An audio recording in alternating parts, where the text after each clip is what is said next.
Bonjour à tous, on est ravis de vous retrouver pour la seconde partie de notre thématique sur le concubinage et le mariage. Dans cette seconde partie, on va parler principalement du mariage et du partenariat enregistré, avec deux, trois notions chiffrées, le détailler, qu'est-ce qu'est le mariage, qu'est-ce qu'est le partenariat enregistré. Et pour ce faire, je propose de laisser la parole directement à Jenna pour des explications un petit peu plus poussées. Voilà. Alors au niveau chiffre, on va faire ça très rapidement, mais comme on a déjà dit dans la première partie, à partir de 35 ans, le mariage, et on inclut également dans ce cas-là le partenariat enregistré, est la forme d'union plébiscitée par les personnes qui vivent en couple. On va peut-être commencer déjà par définir à la fois le partenariat enregistré et le mariage. Mhm. Comme déjà dit, ils se trouvent les deux dans le code civil. Le partenariat enregistré, c'est simplement l'union de deux couples du même sexe. Et le mariage, c'est l'union de deux couples de sexes différents. Par contre, au niveau légal, ils n'ont pas les mêmes droits et obligations. Ce qui fait que le partenariat enregistré a été considéré, à juste titre pendant des années, comme une forme de mariage light, parce que par exemple, il n'y avait pas de possibilité de passer par la voie de la procréation médicalement assistée ou de faire une adoption commune, au contraire du mariage, et aussi par exemple la question du régime matrimonial qui était choisi de base était, enfin pour le mariage du coup il y a cette possibilité des trois régimes, donc on va en parler un peu plus tard, Mhm. donc acquet, séparation des biens ou communauté des biens. Pour le partenariat enregistré, il y avait juste la séparation des biens qui était possible.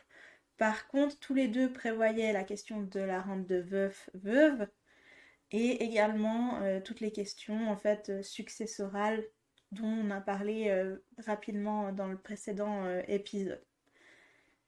Heureusement, le peuple suisse et le législateur ont décidé de changer ce partenariat enregistré et de mettre en place ce qu'on appelle le mariage pour tous.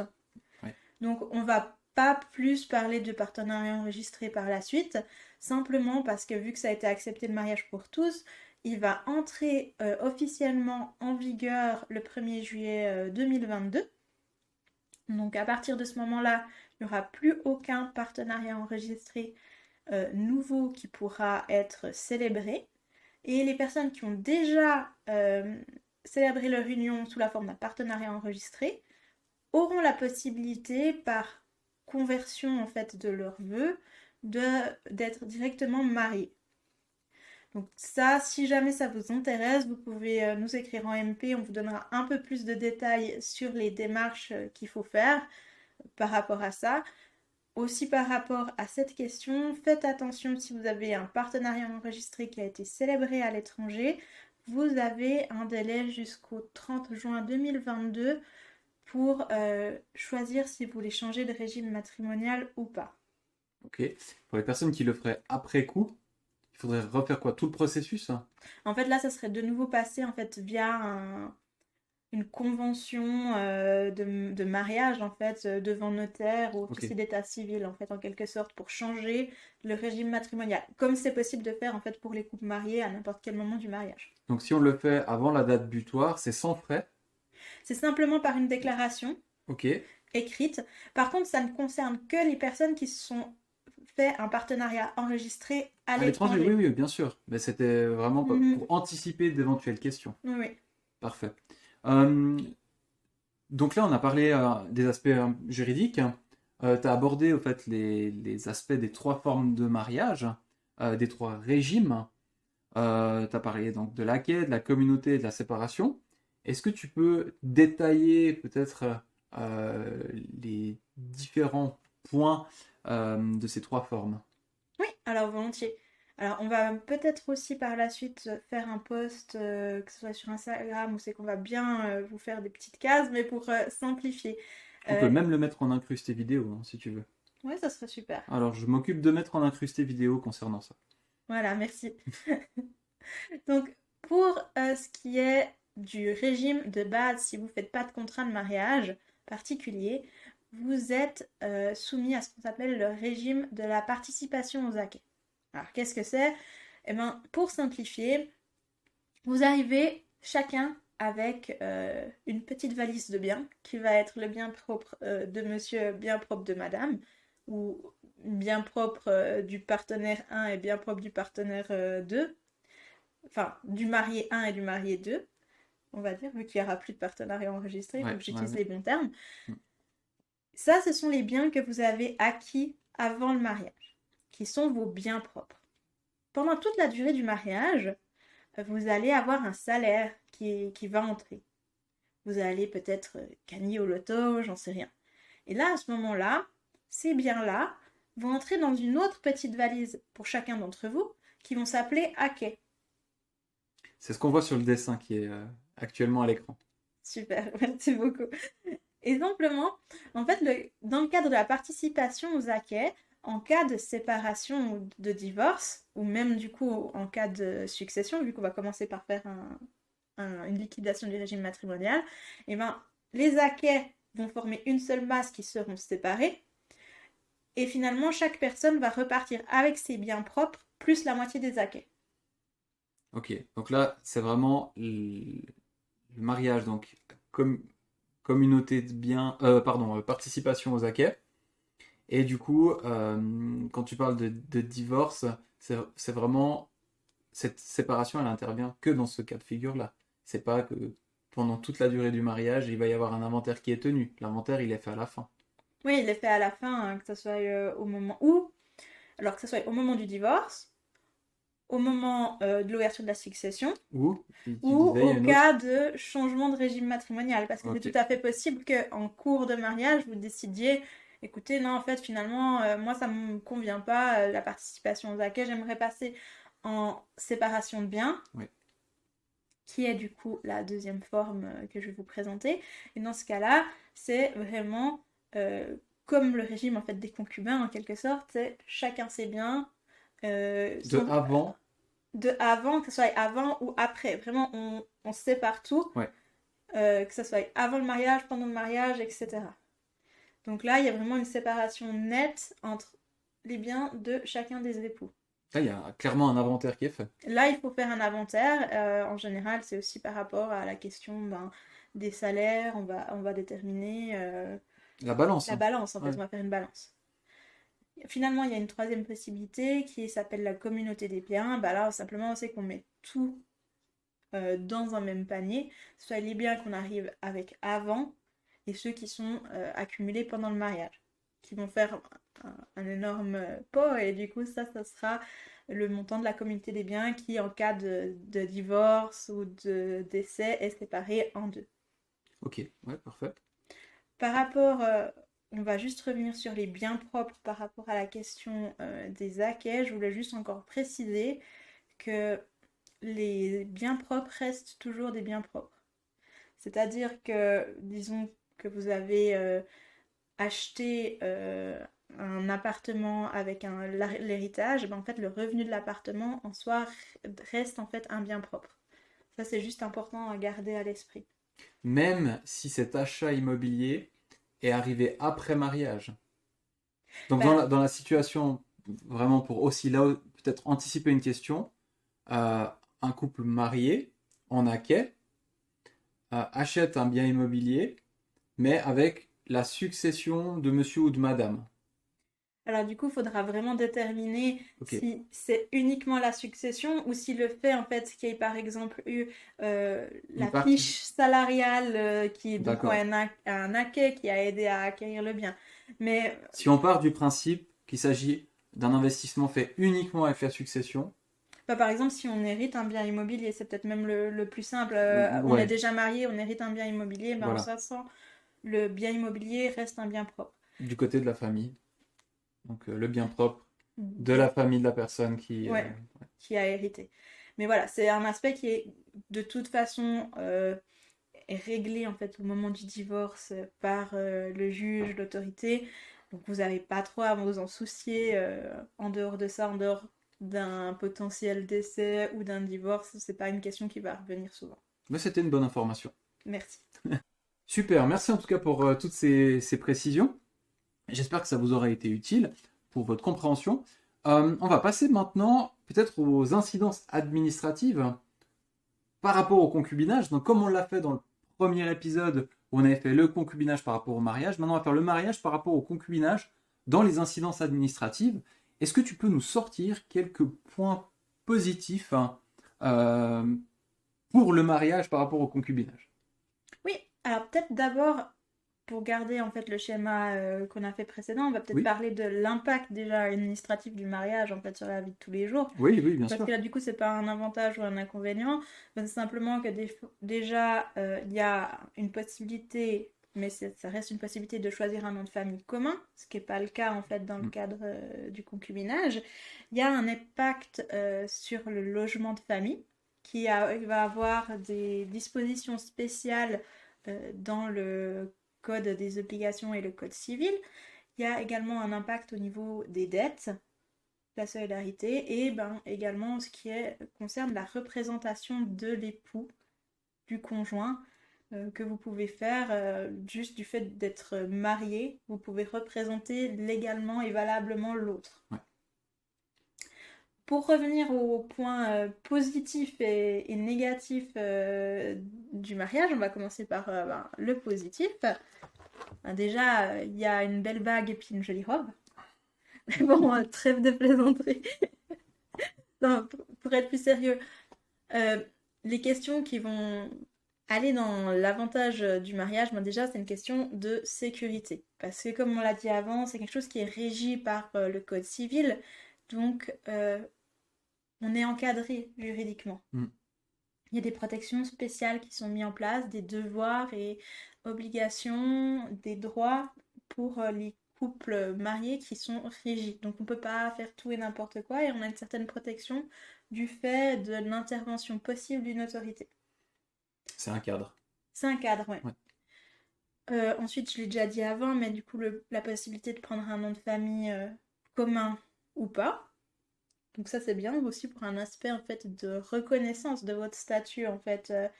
C'est assez encore vieux jeu, mais actuellement, on a tendance à ne peut-être pas donner le même statut de reconnaissance à des concubins, même si ça fait peut-être 15 ans qu'ils vivent Ouais. ensemble, euh, contre des couples mariés qui sont peut-être, ils se connaissent peut-être même depuis moins Moins d'un longtemps. an, Oui. ouais. Donc voilà. Ensuite, il y a la question de la prévoyance, des rentes, Mhm. etc., qui vont entrer en ligne de compte. Donc, je pense qu'il y a des rentes pour veufs, veuves. Il y a la question de la LPP. Enfin, tu peux peut-être déjà un peu plus expliquer. Oui, alors, en termes de prévoyance, on a donc plus de choses à disposition du conjoint survivant dans le cadre du mariage, notamment par rapport au premier pilier. Là encore soumis à condition, mais vous pouvez dans certains cas bénéficier d'une rente du premier pilier. Alors ce qu'il faut savoir, c'est que, comme je disais, c'est soumis à certains cas, donc c'est toujours à l'étude de votre situation. Pour pouvoir toucher une rente de veuve, il faut soit avoir des enfants à charge, soit avoir 45 ans avec 5 ans de mariage. Et ça, c'est un aspect que les gens ont tendance un peu à oublier. S'il n'y a pas d'enfants et que vous êtes marié que depuis 2 ans, il n'y a pas de rente de veuve. Et ça, les gens ne le savent pas. Ou en tout cas, n'ont pas connaissance. Tu Oui, dis rente de veuve. Est-ce que c'est une question sexiste ou pas du bien... tout, pas du tout. Non, non, j'allais passer aux rentes de veuf. Donc, pour pouvoir bénéficier d'une rente de veuf du premier pilier, la seule condition avec laquelle il est possible de percevoir cette rente, c'est d'avoir un enfant à charge. Jusqu'à un certain âge. Jusqu'à un certain âge ou jusqu'à la fin de ses études. Du coup, ça aussi, ben, ça a une incidence. Donc, c'est vrai que pour le premier pilier, c'est assez restrictif. Après, ben voilà, si vous bénéficiez d'une caisse de pension au niveau du deuxième pilier, là, il n'y aura pas ces restrictions qui rentrent en ligne de compte. Donc, il y a éventuellement une rente du premier pilier, comme je l'ai dit, vous touchez le deuxième pilier. Et ça, c'est quelque chose qui est plus complet si on cumule premier et deuxième pilier que ce que vous avez via le concubinage. Pour faire l'opposition comme on le faisait. Tu aimerais rajouter Oui, alors bah, toujours un peu dans cette question de succession, le conjoint survivant, il a aussi une protection et un statut particulier que n'a pas le concubin. même une exonération fiscale en cas de succession, sauf erreur dans tous les cantons, mais ça faudrait encore vérifier. On peut l'affirmer, en tout cas pour vous. Pour vous, en tout Ouais. cas, c'est le cas. Donc là, c'est vrai que c'est déjà une protection supplémentaire de ne pas avoir le patrimoine partir à quelqu'un d'autre, Mm. donc qui est protégé. Oui. Via ça, il y a aussi des possibilités de faire des pactes successoraux, où c'est qu'on protège spécialement le conjoint survivant au détriment, par exemple, des enfants, enfin, entre guillemets, à détriment des enfants, mais voilà, via ce qu'on appelle l'usufruit du conjoint survivant. Ouais. Ça, c'est des choses qui ne sont possibles qu'en cas de mariage ou Donc, de partenariat enregistré. donc, par rapport à la première partie du podcast qu'on a enregistré, on a aussi parlé de contrats, de pactes et tout, mais ça n'avait pas du tout la même incidence sur les mécanismes d'utilisation d'une masse successorale. Mhm. C'est ça. Là, c'est vraiment un mécanisme qui est propre au mariage, en fait, de façon à vraiment privilégier le conjoint survivant. Donc D'accord. vraiment conjoint égale mariage. Égal mariage, ouais. Donc c'est cette sécurité supplémentaire que donne le mariage. Ouais. Voilà, ouais, comme je l'ai dit tout à l'heure, c'est vraiment des dispositions légales qui protègent le mariage, que ce soit pendant la durée du mariage, pendant des périodes plus compliquées, que ce soit les mesures protectrices de l'union conjugale, euh, pendant une période de divorce ou de séparation. Ouais.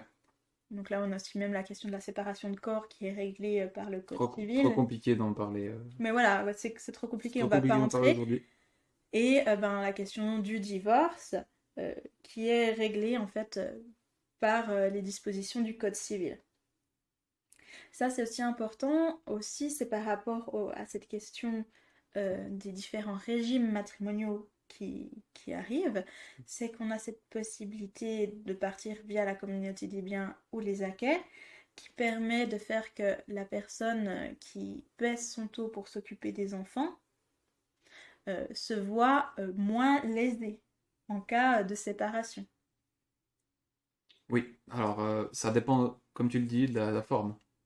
Ça dépend de la forme, mais vraiment, c'est pour ça que j'ai dit acquet ou communauté de biens. Hmm. C'est pas le cas de la séparation des biens. Mais même dans ce cas-là, via le divorce, il y aurait la possibilité de toujours passer par une pension Pour compenser, pour compenser, balancer balancer les choses. les chiffres. Ok. Voilà. C'est souvent ce qui se passe d'ailleurs. En cas de divorce, Oui et non, on est plutôt en train. Avant, il y avait beaucoup de pensions pour les femmes mariées. Actuellement, il y a un changement au niveau du droit où c'est que la pension, alors pas pour les enfants, mais vraiment pour le concubin, pour enfin l'époux, l'époux, enfin ex-époux. l'ex-époux, Ouais. sont vraiment en train de diminuer. Ok. Simplement pour des questions, ben, dire écoutez, l'enfant a 7 ans, l'époux qui a arrêté sa carrière, qui l'a mis en parenthèse pour s'occuper des enfants, peut reprendre le Ok. travail et on engage ça en fait. Et en fait, on met même un revenu théorique que la personne pourrait avoir si elle avait Si elle vraiment décidé de décidait. travailler. Ok. Parfait. Merci pour les précisions. Il y a un autre point que tu voulais mettre en avant encore? Un autre Alors, point positif ou on passe maintenant directement au fait, aux aspects un peu négatifs par rapport au concubinage? alors, pour moi, on peut passer au niveau des aspects négatifs. Oui. Je sais pas si tu avais quelque chose de positif toi à rajouter. Non, là on a vraiment bien fait le tour. Mhm. Effectivement, alors moi je pense qu'on passe directement aux aspects négatifs euh, du mariage par rapport au concubinage. Moi j'ai sorti quelques thématiques que je te laisserai détailler, mais on va brièvement parler donc de la succession au cadre mariage, de tous les aspects fiscaux. On va aussi parler des rentes, hein. On a dit que c'était un aspect positif, mais ça peut aussi être un aspect négatif. Euh, la solidarité par rapport aux dettes, et puis tout ce qui touche au divorce. Voilà, c'est les points qu'on va mettre en avant maintenant dans les aspects, je dirais, qui sont négatifs par rapport au concubinage. Est-ce que tu veux commencer par un point en particulier? Alors, je vais faire ceux qui vont rapidement hein, par rapport à ce qui est la succession en cadre mariage. Pour clarifier, c'est simplement du fait que si vous avez des enfants d'un premier lit, d'un premier mariage, et ben, des fois que vous vous remariez, ça peut être compliqué de faire passer ce que j'ai parlé tout à l'heure, l'usufruit du conjoint survivant, en fait, qui peut des fois bloquer vu qu'il faut l'accord des descendants que ça soit de chacun des lits différents. Donc voilà. Pour préciser, donc ça serait l'utilisation de la masse successorale au décès d'un des époux. Et ça, s'il y a des enfants d'un autre mariage, en fonction de l'entente, ça peut poser problème. Voilà, exactement. Voilà, pour faire très simple. Ouais, exactement. Ok, parfait. Ensuite, ben, la question fiscale, je te laisse détailler. Je pense que ça, c'est ta spécialité. Oui, alors au niveau de la fiscalité, donc, comme on l'a dit sur l'épisode précédent, le mariage c'est un désavantage par rapport au concubinage, toujours suivant la situation, mais dans la majeure partie des cas, euh, c'est problématique parce qu'on additionne les revenus et du coup on perd d'éventuelles déductions sociales. Alors il y a pas mal de clients qui me disent oui, mais si on fait des enfants, ça va coûter moins cher. Oui, ça va coûter moins cher, mais ça coûtera toujours moins cher si vous faites des enfants mais que vous n'êtes pas marié. Voilà, donc euh, de manière générale, le mariage n'est pas avantageux fiscalement. Ouais, c'est vrai que ça, on l'entend souvent comme argument contre le mariage. Ouais. On va continuer aussi là-dedans dans les arguments contre le mariage. Toujours ton sujet, c'est la question des rentes. On entend souvent du coup dire que les rentes, elles sont plafonnées et qu'il vaut mieux divorcer à l'âge de la retraite. Alors c'est vrai, c'est quelque chose qui ressort assez souvent. Ah, mais j'ai qu'à divorcer à la retraite pour toucher plus. Et ben là aussi, et là encore, ça va être une réponse, ben, ça dépend. Ça dépend de votre situation. C'est toujours à étudier au cas par cas, parce que ça, c'est votre situation complète qui va avoir une incidence sur cette décision, mais qui a aussi des aspects négatifs. Donc, oui, vous divorcez, oui, vous allez toucher peut-être plus de rente selon la situation, mais elle va générer d'autres aspects. Pour parler purement de l'aspect du divorce, hein, le fait d'être marié vous donne droit, au niveau du premier pilier, je parle, à une rente. Cette rente, elle peut être plafonnée. Et du coup, le plafonnement de la rente pour une personne individuelle, disons que voilà, ce sera 100%, c'est le 100%. Une personne individuelle, elle a 100%. Donc si deux personnes individuelles arrivent à la retraite au plafond, c'est 2 fois 100%, ça fait 200%. Mais si vous êtes marié, et en fait, ce ne sera pas 200%, ça sera 150%. Donc vous perdez 50% d'une éventuelle rente, ça dépend toujours de la situation. Mais ça, c'est vraiment l'aspect résumé qui intervient. Et du coup, les gens disent, ah, mais en divorce, comme ça, on aura de nouveau 2 fois ces 100% qui donneront ces 200%. Et c'est pas tout le temps le cas, parce que peut-être que vous n'êtes pas au plafond maximum de la rente, et ça ne vous donne pas le droit, au fait, à plus que peut-être 150%, 160%. Voilà. Donc c'est vraiment à analyser. Oui, après, vous perdez en divorçant en fait les avantages qu'on a cités avant, donc c'est-à-dire successoral, le rente de veuf, etc. Ouais. En divorçant. Donc c'est peut-être pas forcément si vous faites une pesée des intérêts. Dans votre cas particulier, on dit bien, pas de façon Toujours. globale, Ouais. le plus avantageux. D'ailleurs, clairement, on s'est un peu posé la question, on a un peu réfléchi un peu à haute voix ensemble, et on s'est rendu compte que finalement, cette chose qu'on entend souvent, euh, elle est même plutôt désavantageuse pour les personnes qui arrivent à l'âge de la retraite maintenant, la génération qu'on appelle les baby boomers, qui ont eu le temps, contrairement à notre génération, et c'est que l'accès à l'immobilier est beaucoup plus compliqué actuellement, D'acheter une maison. d'acheter une maison ou Ouais. de mettre un certain patrimoine de côté. Donc au final, vu qu'on a un patrimoine à partager, l'aspect successoral est peut-être plus important que la question de la rente. Complètement. Et également l'aspect du maintien Du du patrimoine. patrimoine, notamment pour garder la maison. Ce qu'il faut savoir, c'est que voilà, une institution de financement calcule pas la même chose s'il y a une personne ou deux personnes arrivées à l'âge de la retraite en termes de revenus par rapport aux charges liées à l'immeuble. Peut-être que si vous avez plus de deux revenus, vous ne pouvez pas garder la maison. Donc il y a beaucoup de facteurs à prendre en considération euh, avant de divorcer pour d'éventuelles raisons financières liées à la rente AVS. Oui, ouais, ça c'est bien de le souligner. Ouais, je pense. Ouais. Toujours dans les points négatifs, eh ben, comme on l'a déjà souligné dans le premier épisode, mais quand vous êtes marié, il y a ce qu'on appelle une solidarité du couple marié au niveau des dettes. Alors, pour autant que vous ne choisissiez pas un régime de séparation des biens, Mais dans ce cas-là, c'est vrai que c'est un point négatif si vous avez par exemple un des conjoints qui a une activité indépendante ou ceux qui se retrouvent en faillite personnelle, etc. On pourrait revenir rechercher l'argent auprès de l'autre conjoint. Donc ça, c'est un point négatif. Donc ça, Solidaire. ouais, vous savez qu'on est co-débiteur solidaire en fait, hein, au niveau de la loi. Mhm. Autre problème, c'est si il y a divorce.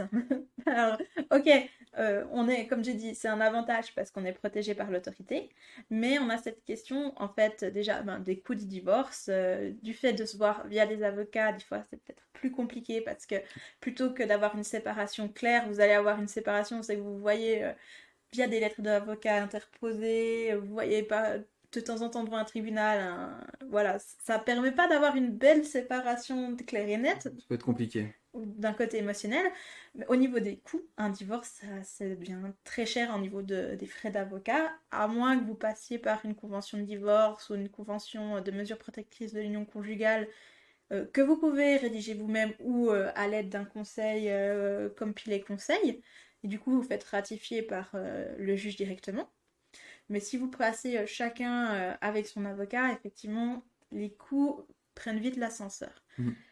Il y a la question ensuite par rapport à ça du coût post-divorce, c'est-à-dire pension. Donc pour l'époux, on en a déjà parlé avant, donc c'est un avantage pour la personne qui reçoit, mais un désavantage pour Celle qui va celui la qui va payer. devoir la payer. Ouais.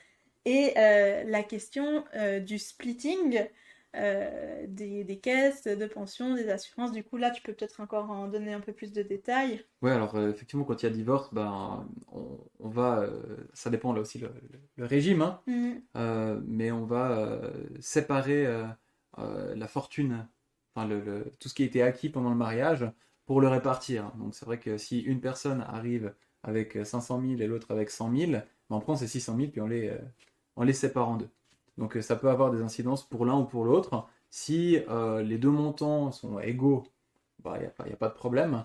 Mais souvent, effectivement, il y a des disparités entre les montants et du coup, il y a de toute façon un des deux ex-mari, ex-femme qui va bénéficier au fait de la partie de l'autre. Ouais, là, c'est par exemple les cas vraiment problématiques. C'est disons que vous travaillez pour l'État, vous avez une caisse de pension euh, Meilleur que le minimum meilleure que légal. le minimum légal ou dans une compagnie d'assurance, peu importe, avec des prévisions énormes. Et votre conjoint, lui, est indépendant et a retiré sa caisse de pension pour se lancer dans son activité. Ouais. Au moment du divorce, vous allez avoir zéro pour votre conjoint à partager et vous, comme dit, 500 ou 600 000, ce qui va faire en fait un trou, clairement, dans Oui, ça votre va faire un prévoyance. trou, ouais. Ça va faire un trou dans la prévoyance, dans les rentes. Ouais. C'est vrai que les cas de divorce sont pas forcément analysés. Et du coup, ça demande des fois de se pencher dessus parce que arrivé à l'âge de la retraite, on peut avoir voilà, une grosse chute de rente qui est liée à un divorce. Un ou plusieurs. Ça fait en cas de remariage, Ah ouais. effectivement, on se retrouve à avoir, si on se marie plusieurs fois de suite et on divorce plusieurs fois de suite, on se retrouve à chaque fois à avoir à perdre des morceaux de sa rente potentielle. Ou alors on a fait un joli coup et puis on a gagné un gros morceau. Voilà, Bref, c'est à voir. c'est à voir. Donc ça, effectivement, à faire attention. Ouais. Parfait. Je pense qu'on a fait le tour un petit peu des points négatifs par rapport au concubinage. Comment est-ce qu'on pourrait solutionner certains de ceux-ci? Alors, premièrement, par rapport à la question fiscale, il y a potentiellement une bonne nouvelle. Enfin, ça dépend de vos idées politiques, mais actuellement, il y a la question de la dépénalisation fiscale du mariage qui est de nouveau sur la table. Et on voit à peu près tourner, souvent en ville, maintenant les pétitions, enfin l'initiative pour que les couples mariés soient imposés individuellement. Ouais. Tu peux donner un peu plus de précision?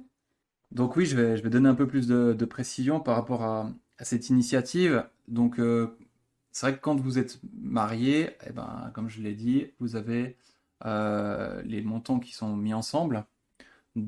À peu près la même chose que pour les rentes, en fait.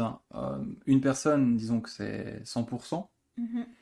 Et quand vous êtes marié, en fait, vous avez les revenus donc, qui sont mis ensemble, donc vous perdez certaines déductions, mais vous avez aussi un coefficient qui est appliqué. Donc, pour 2 personnes mariées, le coefficient pris en charge devrait être de 2, mais 1 est 1, Mhm. 100%. Et en fait, dans l'application du calcul, il est divisé que par 1,8. Donc là encore, ça génère une pénalité sans entrer trop dans les détails. J'essaie vraiment d'être bref, concis. Au lieu de diviser au fait, le revenu par, imaginons 2, eh ben, il est divisé que par 1,8 pour générer la suite du calcul. Et du coup, ça a une incidence. Donc le but vraiment, d'une part de cette initiative, eh ben, c'est de modifier ce coefficient et qu'il soit factorisé correctement avec 1. Voilà, c'est ça. D'ailleurs, c'est ce qui se passe dans de nombreux pays. Je crois d'ailleurs l'Allemagne est passée par un modèle d'imposition individuelle. Donc là, voilà, c'est pas encore passé, c'est juste Ouais, c'est en discussion. en discussion, c'est une initiative. Elle avait déjà fait beaucoup de bruit parce qu'on l'a déjà votée, mais simplement le Conseil fédéral s'était trompé d'un zéro dans sa brochure explicative, ce qui fait qu'elle a été rejetée de justesse, alors qu'au final, cette question concerne quasiment la totalité des couples mariés. C'est clair, ouais. Donc voilà. Euh, L'autre question, on en a déjà un peu donné une solution tout à l'heure, c'est la question des dettes. C'est qu'on peut simplement changer de régime matrimonial ou alors si on a une activité à risque, peut-être passer par le biais d'une SARL pour limiter les risques. Ouais, tout à fait. Donc Voilà. au niveau de la solidarité des dettes entre conjoints. Ouais. En ce qui concerne le divorce, on l'a évoqué, c'est de passer par, si vous entrez déjà dans la partie de séparation, par une convention de mesures protectrices de l'union conjugale que vous pouvez rédiger vous ou via un conseil comme Pilet Conseil. La possibilité de faire pareil avec la convention de divorce. Et ensuite, pour éviter de trop payer votre prévoyance, de trop perdre d'argent, la question aussi, c'est une question d'anticiper éventuellement un divorce en compensant en fait le manque de salaire de la personne qui réduirait son taux de travail pour s'occuper des enfants. Attention, là on est dans la proposition et l'explication de solution, on ne dit pas que c'est ce qu'il faut faire. Non, c'est une solution qui doit être analysée au cas par cas. Bien sûr. Et qui dépend clairement de votre situation. On ne veut pas se mettre non plus en difficulté financière pour le faire. Voilà.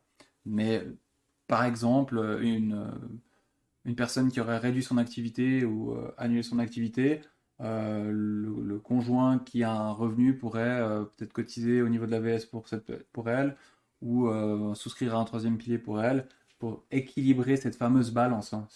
C'est ça, ça serait ça l'idée. Ouais, ça serait ça l'idée. Ok, ouais. Et finalement, ce qui est au niveau de la succession, c'est de passer par une planification en fait successorale. Ouais. Et là, de nouveau, avec des spécialistes qui vont prendre votre situation en globalité. Toute la famille, on va aussi poser des questions, enfin du coup Pilet Conseil fait ça, mais poser des questions sur l'entente entre les différents membres, puis aussi prendre ce que vous voulez. Ouais. Et ce qui permettra en fait de prendre une décision et des dispositions successorales qui vont correspondre au mieux à votre situation. Et à vos souhaits. Et à vos souhaits. Ouais, parfait. Voilà, moi je pense qu'on a bien dégrossi le sujet. Est-ce que tu vois encore des points, autre chose, dernière nouvelle, actualité concernant cette thématique? Alors pour l'instant, j'en vois pas, à part, comme je vous ai dit, le partenariat enregistré qui va définitivement tirer sa révérence le 1er juillet 2022. Ouais. Par rapport à ça, juste ne confondez pas, je veux juste dire, le partenariat enregistré qu'on a en Suisse avec le PACS français, qui n'est pas du tout la même chose. Ok, c'est une bonne précision. Voilà, c'est juste ça. Parfait. Alors, on va conclure cet épisode aujourd'hui. Là encore, si vous avez des questions ou s'il y a des points que vous souhaitez qu'on développe, on va essayer d'y répondre de manière générale. Si vous avez des questions vraiment individuelles, n'hésitez pas à prendre contact avec nous. J'espère que ce podcast vous aura permis d'y voir un petit peu plus clair. Si jamais, comme je l'ai dit, vous avez quoi que ce soit, n'hésitez pas, on est à disposition. Sur ce, on vous souhaite une bonne journée et on vous dit à bientôt. À bientôt.